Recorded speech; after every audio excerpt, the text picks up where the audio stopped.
रञ्जिनी नित्यप्रकाशिनी चैव स्वप्रकाशस्वरूपिणी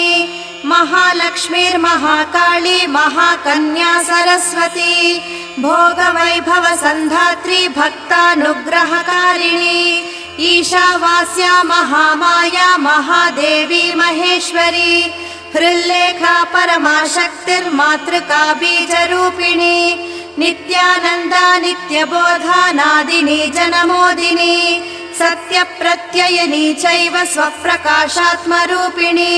त्रिपुरा भैरवी विद्या हंसा वागीश्वरी शिवा वाग्देवी च महारात्री कालरात्रिस्त्रिलोचना भद्रकाली कराळी च महाकाली तिलोत्तमा काली कराळवक्त्रान्त कामाक्षी कामदा शुभा चण्डिका चण्डरूपेशा चामुण्डा चक्रधारिणी